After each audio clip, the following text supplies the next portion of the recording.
بسم الله الرحمن الرحيم. السلام عليكم ورحمة الله وبركاته. This is a lecture of pharmaceutics to students, code PT404. And with you is Professor Dr. Mona Abolanin.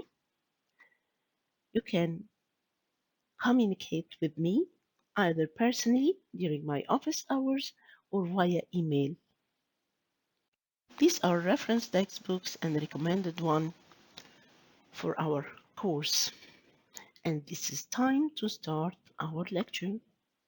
Let's start it. Last we were discussing formulation of gels, and we said that to formulate a suitable gel, you have to know how to choose the gelling agent, how to choose the vehicle, and how to choose additives. We were discussing choice of the gelling agent, and we said that you should know what are suitable properties of gelling agents and what are types of gelling agents, different examples of gelling to polymers, type 2 gelling agents, and third, what is the uh, conditions or factors affecting the gelation of a gel.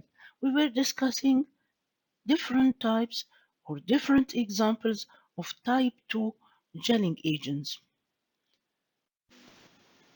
Type 2 polymers were classified according to origin, as we said before, into natural polymers, which we finished for last lecture, semi-synthetic polymers, and synthetic polymers. We finished natural polymers last lecture. Let's start discussing semi-synthetic polymers, which are cellulose derivatives. Cellulose derivatives are polysaccharides structurally derived from cellulose. This is cellulose. When you substitute these OH groups with other groups, so you prepare cellulose derivatives, which are structurally derived from cellulose. When you substitute the OH groups, you get cellulose derivatives. If you substitute these OH groups with methyl group, so you get methyl cellulose, which is called MC, methyl cellulose. And substitute these OH groups with carboxymethyl group, then you will get carboxymethyl cellulose, CMS. If you prepare this, this is carboxymethyl cellulose, sodium salt, which is carmelose.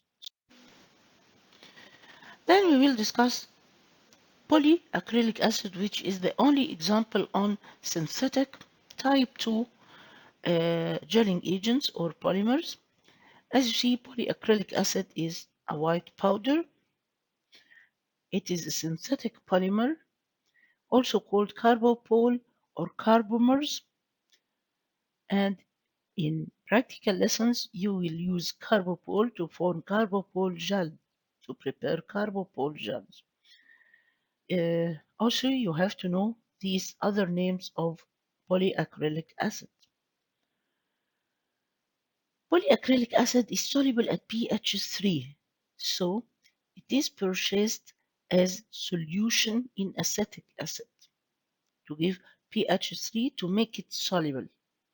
On increasing pH till neutralization, the viscosity of polyacrylic acid increases and it forms gel. So, gel formation of polyacrylic acid takes place by neutralization because its viscosity increases on neutralization. Use a suitable neutralizing agent so you will get carbopol gel or polyacrylic acid gel. Disadvantages of polyacrylic acid as type 2 polymer.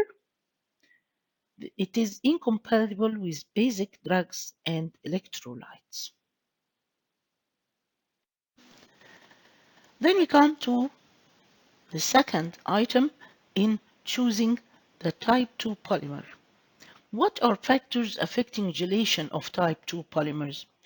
As you see, type 2 polymers are what? Are dispersing liquid in which is dispersed or soluble the gelling agent. So these factors are either related to the polymer or related to the solvent, which is the dispersing liquid, or related to the environment of preparation of the gel. Let's start with factors related to the polymer. There are two factors, polymer concentration and polymer molecular weight. First, polymer concentration. If you have one polymer and you prepare two solutions of this polymer of different concentrations, one of low concentration, which is on the left, and one of high concentration of the polymer, which is on the right. Do you think which solution have more gelling properties? Of course, the one with high concentration will have high gelling properties because in high concentration polymer solution, polymer molecules are condensed, so they can easily form the structural network and increase the viscosity of the solution. So increase in polymer concentration results in increased gelation. What molecular weight of the polymer? Let's illustrate it. If you have the same concentration of two different polymers, they differ in the molecular weight. This is the same concentration as you see, but they are two different polymers, one of small molecular weight, as that on the left, and one of large molecular weight as that on the right. As we said before, polymer with large molecular weight is condensed in its solution and it can easily form structural network. So, increase in polymer molecular weight leads to increase in gelation of the solution, of the polymer solution. كل ما كان البوليمر concentration بتاعه أكبر أو الموليكولار ويت بتاعه أكبر بيبقى عامل إيه زحمة، بيبقى كوندنس، بيبقى مكربس على بعضه في السوليوشن، فيبقى قابل أكتر لإنه يكون الستراكشرال نتورك ويزود الفيسكوستي بتاعت السوليوشن ويحوله إلى جل. Then we come to factors related to the solvent. As we said, for polymer molecules to interact together with this covalent bond, some active sites should be exposed because these active sites are those interacting and forming the covalent bond between the two molecules. So what exposes active sites? Some properties of the solvent may expose active sites of the polymer, just like nature of the solvent, is it polar or non-polar, and so on, pH of the solvent, and ionic strength of the solvent. And these are factors affecting gelation of polymers related to the solvent. At last, we will discuss factors affecting gelation, and these factors are related to environment. A good example on this factor is gelatin. You may have polymer solution. Polymer is soluble on warming as gelatin, as we said before. Then when you cool this solution to a temperature near room temperature, its viscosity increases and it gives gel. Just like gelatin, polymer is soluble on warming, and on cooling to a temperature near room temperature, its viscosity increases, forming a gel. And this is a factor related to the environment. Here we finished discussing choice of the polymer. Let's discuss how to choose the vehicle. As we said, the vehicle may be water or organic solvent, water in hydrogels and organic solvent in organogels, as we said last lecture. The most commonly used vehicle in gels is water. And to aid drug solubility in water, you may use a co-solvent. You may add a co-solvent to increase solubility of the drug in water. And some gels, the vehicle is not water, the vehicle is organic solvent. So the most commonly used vehicle is water. We may add co-solvents to water, or we may displace water with another vehicle. And as we said, one of the advantages of gels that different types of vehicles, a variety of vehicles can be used as dispersing liquid, so variety of drugs can be incorporated in gels. What about choice of the additives? As we said, gels are mostly formed of one liquid phase, which is water. From your previous studying, what additives do you think are needed for a dosage form which is mainly formed of water? Yes, all additives we previously discussed in the aqueous phase of emulsions, co-solvents, humectants, preservatives, and buffers, co-solvent to increase solubility of the drug in the base, to incorporate the gel to so make the gel um, ready to accept high concentration of the drug, humectants to prevent drying of the gel, so precipitation of the drug, preservatives to prevent microbial growth, and buffers to adjust the pH. So it's logic that gels contain additives like co-solvents, humectants, preservatives, and buffers. Examples are the same as we said for emulsions. V2 additional additives may be used with gels, may be used according to the type of the gelling agent. You may need to use a dispersing agent if the gelling agent needs dispersion, if it is of poor wetting properties and need dispersing agent during the preparation of the gel. And as we said, most popular example of dispersing agent is propylene glycol and glycerin. You may also need neutralizing agent if you are preparing polyacrylic acid gels, or we called carbopol gels, because these gels, the solution of this substance, carbopol or polyacrylic acid gels, on neutralization.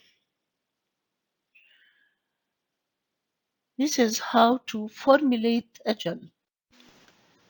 Now it's time to discuss how to prepare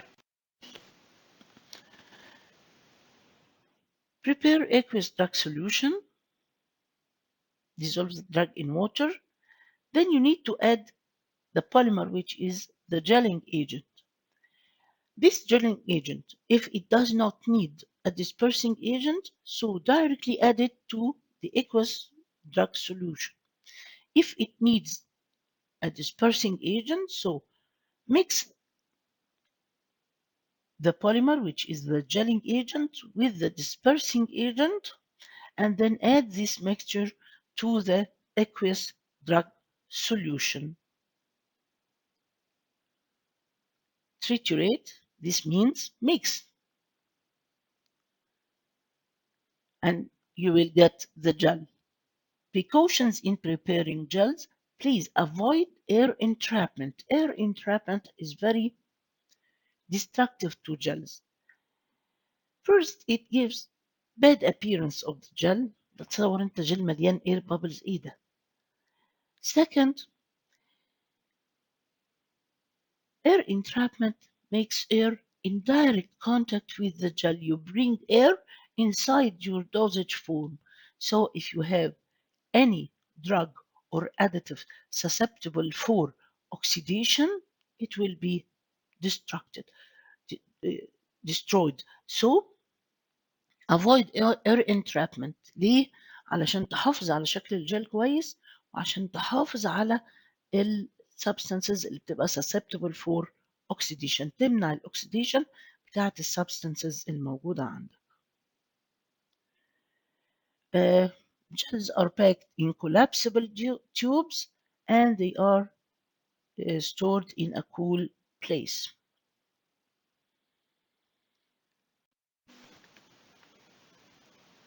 That is what about gels. There is only one question, which is a very important question about gels. How can you formulate a water-insoluble drug in a gel? Yes, you may prepare an organogel if the drug is not water-soluble, so replace water with organic solvent and prepare an organogel. But what if you are asked to formulate a water-insoluble drug in a hydrogel?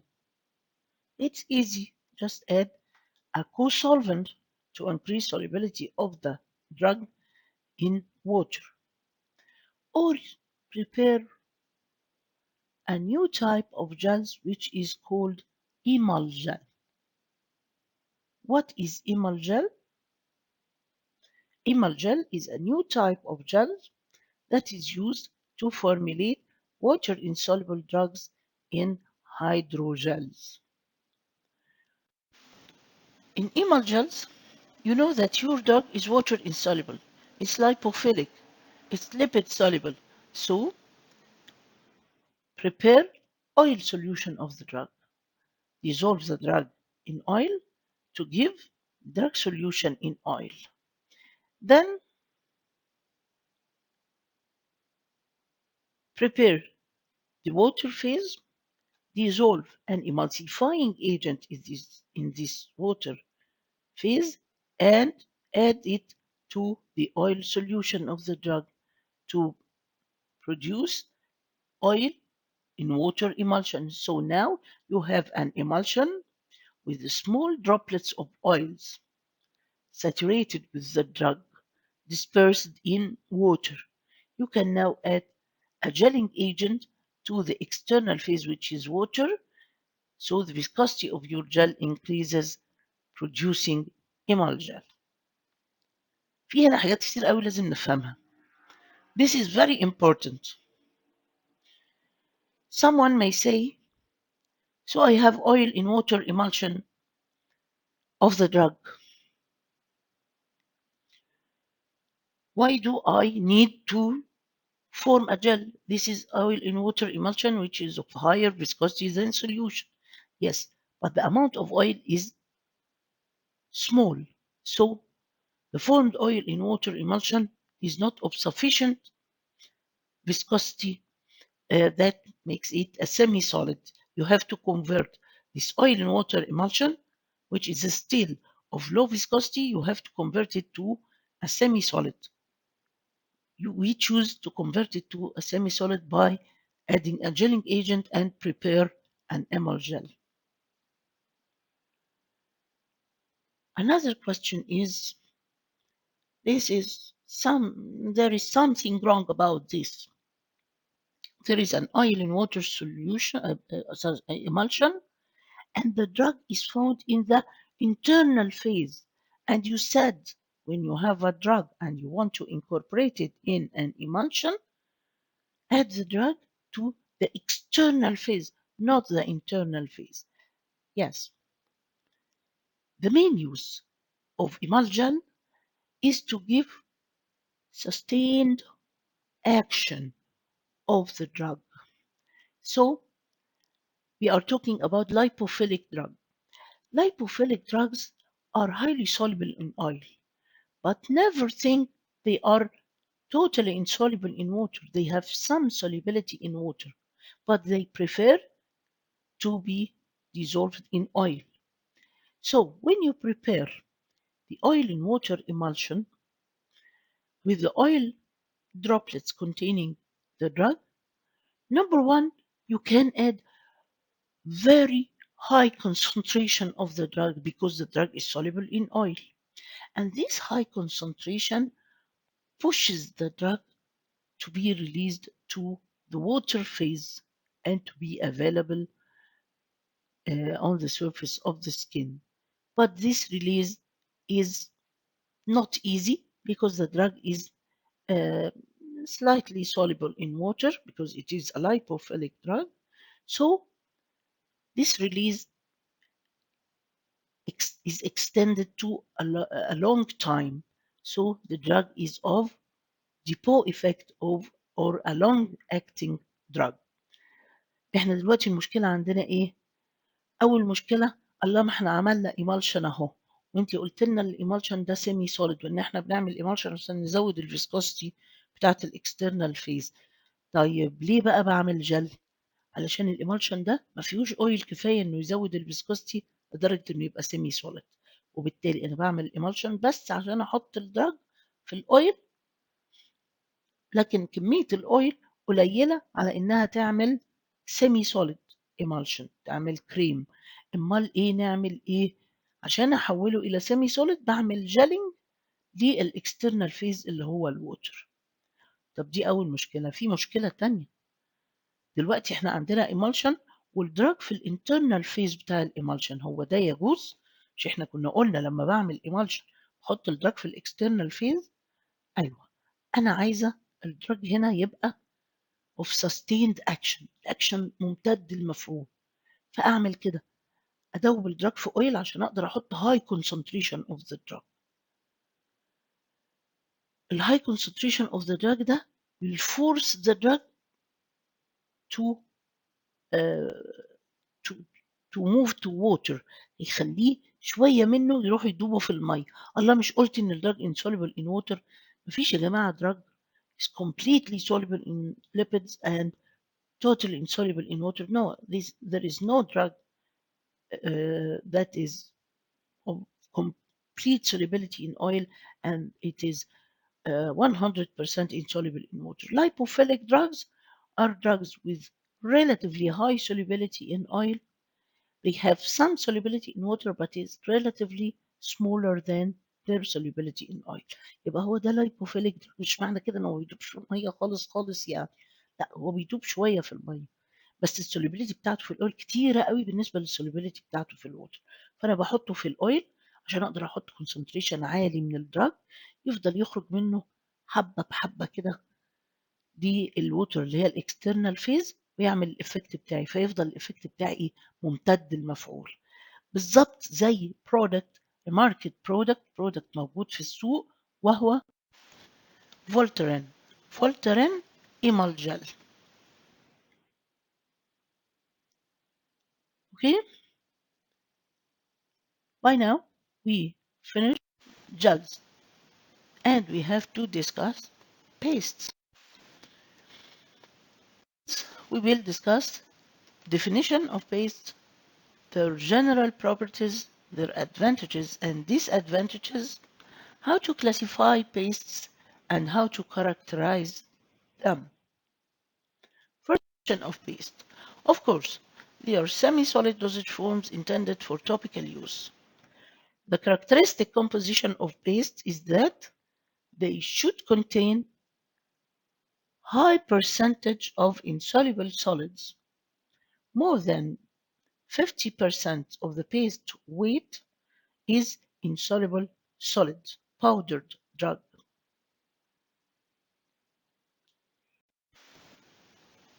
So, to discuss general properties of pastes, keep in mind that this dosage form has more than 50% its weight soluble drug prepared in a suitable base. And the properties of pastes is are the properties of pastes are because they have high percentage of solid drug and relatively lower percentage of base. So you find first property is their solids are found in 50 to 70% of the paste weight. And for this reason, on application of the paste on the skin, it leaves a film. And this film is thick, unbroken, opaque, not transparent, and impermeable, cannot allow water or even air to pass through. Impermeable. And of course, drugs incorporated in pastes are of poor drug absorption because they are found in insoluble stage, in solid state. Because pastes have lower amount of base, so they are less greasy and they do not melt. These are general properties of pastes. And these general properties affect advantages and disadvantages of pastes.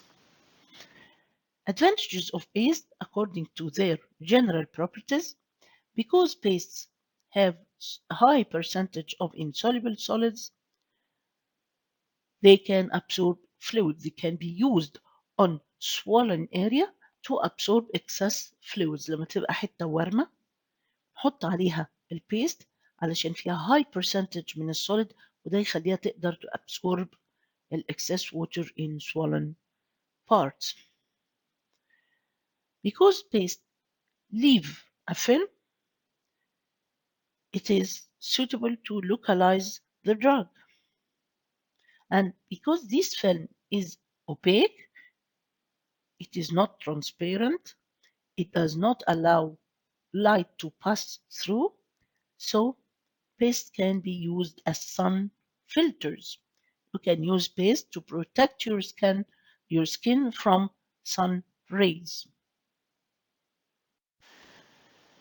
Disadvantage of paste are also because of their main characteristics. The high percentage of solid in paste makes them not applicable for hairy parts and of poor spreadability. The produced film on application of a paste makes it not accepted by the patient. مين اللي هيحط paste معجون ويمشي بفيلم thick film unbroken opaque and impermeable film حاجة unaccepted by the patient. Now we come to how to classify pastes. What are types of pastes? Actually, pastes are classified according to the type of base. You may use ointment base and then you will get ointment-based paste. In ointment-based paste, we use ointment base and incorporate an insoluble drug in it, where the percentage of this solid drug powder is more than 50% of the paste weight. This is ointment-based paste. The other type is gel-based paste. In gel-based paste, you prepare gel base and put the solid drug in this base in a concentration exceeding 50% of its weight.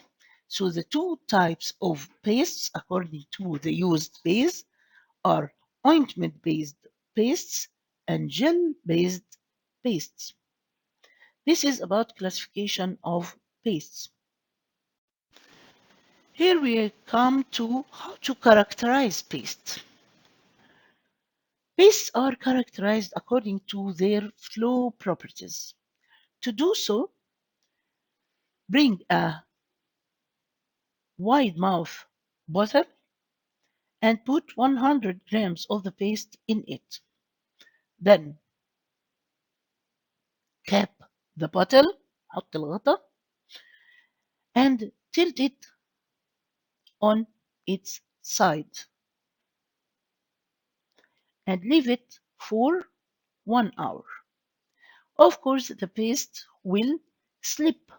هتتزحلق البيست by time, and the degree of slipping of the paste is according to its flow properties.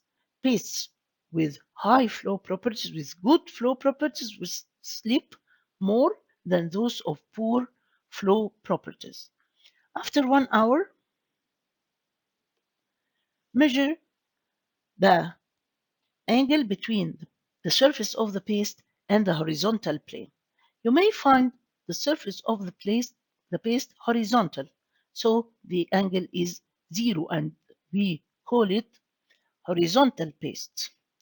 Or you may find the surface of the paste making an angle with the horizontal horizontal plane, and we call this angle theta. According to the value of theta, pastes are named. You call the paste theta degree paste. This means when you measure the angle theta and you find it 30 degrees, you call the paste 30-degree paste. You find it 45-degree paste, then the paste is called 45 degrees paste. This is how to characterize pastes. So, what is the relation between the value of theta and paste flow? When you find theta small, this indicates good flow or poor flow of the paste. لو الثيتا دي الزاوية اللي بين السيرفيس of the paste and the horizontal plane كانت قليلة قوي، معنى كده إن البيست اتزحلقت أكتر، الفلو بروبرتيز بتاعتها أحسن ولا أوحش؟ طبعا هو معنى كده إن البيست slips the decrease in theta indicates that the paste slips more than those pastes having high theta. The high slipping of the paste or the degree in theta indicates high flow of the paste. يبقى كل ما الثيتا قلت كل ما الفلو بتاعت البيست كانت أعلى. Here there is an important note. مثلا, you may be asked, you have two pastes. Both are ointment based, but one is prepared in base of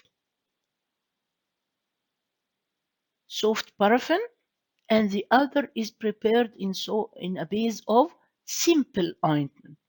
Remember, in ointments, we said that simple ointment is soft paraffin with hard paraffin, and due to the presence of hard paraffin, the viscosity of simple ointment is more than that of soft paraffin. So if you have these two bases, the base prepared in simple ointment will have higher viscosity than that prepared in soft paraffin. Higher viscosity, this means the theta will be larger. Also, if you have two pastes with the same base, but the concentration of the solid drug differs. One of high concentration of solid drug and the other with lower concentration of solid drug. Of course, the paste with higher concentration of solid drugs is of less flow properties, so the theta will be more than that for pastes with lower concentration of solid drug. هنا في الكاركترايزيشن اوف بيست لا بتبقى في حاجات كده لوجيك لازم اخد بالي منها. كل ما زادت الفيسكوستي بتاعت البيست الثيتا دي بتزيد. طب ايه اللي بيزود الفيسكوستي بتاعت البيست؟ ممكن تكون انت مختار بيز الفيسكوستي بتاعتها عالية. يعني مثلا في الاوينتمنت بيست لو انت اخترت البيز دي تكون سوفت بارفين غير لو اخترتها تبقى سيمبل اوينتمنت. احنا قبل كده في الاوينتمنتس قلنا السيمبل اوينتمنت الفيسكوستي بتاعته اعلى من السوفت بارفين لانه فيه معاه هارد بارفين. يبقى اذا البيست اللي انت حضرتها في في السيمبل اوينتمنت هتبقى الفيسكوستي بتاعتها اعلى من البيست اللي حضرتها في السوفت بارفين. البيست اللي حضرتها في السيمبل اوينتمنت الفيسكوستي اعلى من البيست اللي حضرتها في السوفت بارافين، وبالتالي طالما الفيسكوستي بتاعتها اعلى يبقى بالتاكيد الثيتا هتبقى اكبر. حاجه تاني، انت حضرت البيست بتاعتك في نفس البيز سواء اوينتمنت بيزد او جيل بيزد هي نفس البيز، بس مره حطيت 50% دراج ومره حطيت 70% دراج. كل ما تزود الكونسنتريشن بتاع الانسوليبل دراج كل ما تزيد الفيسكوستي بتاعت البيست. تزيد الفيسكوستي بتاعت البيست معناها ان الفلو بتاعت البيست بيبقى اقل وبالتالي الثيتا بتاعت البيست بتبقى اكتر. ده كده بالنسبة للcharacterization of pastes, and this is the last issue to discuss pastes. Now we finished discussing the four main types of semi-solid dosage forms.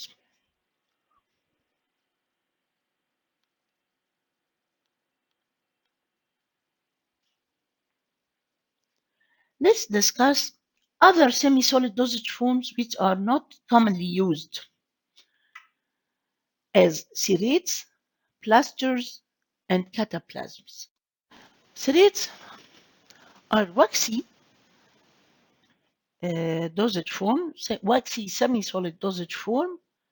It's ointment-like, but it is not applied directly to the skin. It's not intended to melt at body temperature. It is intended to be melted before application, then spread on a piece of cloth, and then this piece of cloth is applied to the skin. يعني السيريت زي الاوينتمنت بس احنا مش بندهنها على السكين على طول زي الاوينتمنت، ده بيعملوا لها ميلتنج الاول يحطوها على حته قماش وبعدين يحطوا حته القماش دي على الافكتد area, and that's why serrates are no more used. Plasters, they are not waxy but they have self-adhesive properties. هم بيلزقوا بنفسهم على السكين, and they are used for protection, for mechanical support, and to enhance contact of the drug with the skin. Mechanical support, انت بتشوف لعيبة الكورة حاطين بلاستر كده ازرق ولا احمر طويل كده على رقبتهم او على رجليهم، ده for mechanical support. This is a photo for a plaster. This is the package, this is the plaster, and this is the plaster ready for application. It can be applied to different parts of the body according to the affected part. Another type of less commonly used semi-solid dosage forms is cataplasm. Cataplasm is also called polythys اللي احنا بنسميها بالعربي لبخة. Cataplasm is not waxy and of no self-adhesive properties, but they are characterized by being of very high solid content. Solid content فيهم عالي جدا. ايه الفرق بينهم وبين البيست؟ ان هما البيز بتاعتهم ولا هي ointment ولا هي جل. Cataplasms are applied after warming them. هي حاجة عاملة زي الصلصال، هي حاجة solid لما بتسخنها بتبقى عاملة زي الصلصال you can apply it to the skin. يبقى cataplasms are solid,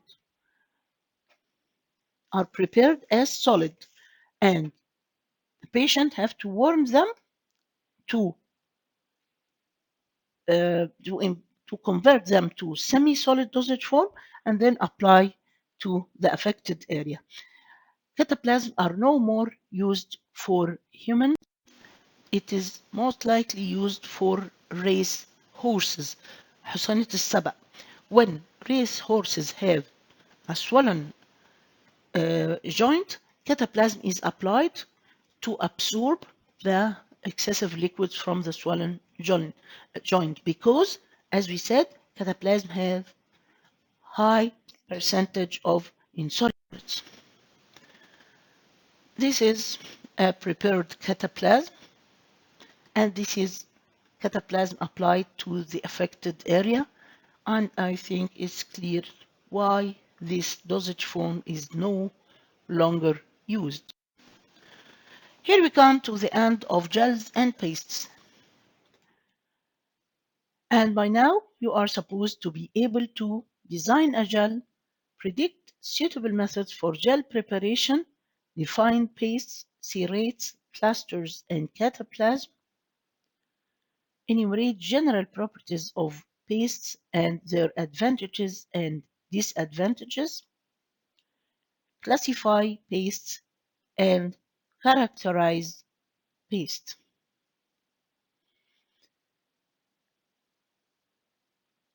We have finished the 4 common semi-solid dosage forms, but we still not finished the semi-solid part of our course. We have finished plasters and gel, but we still not finished the semi-solid part of the course. So see you next lecture, inshallah. Thank you.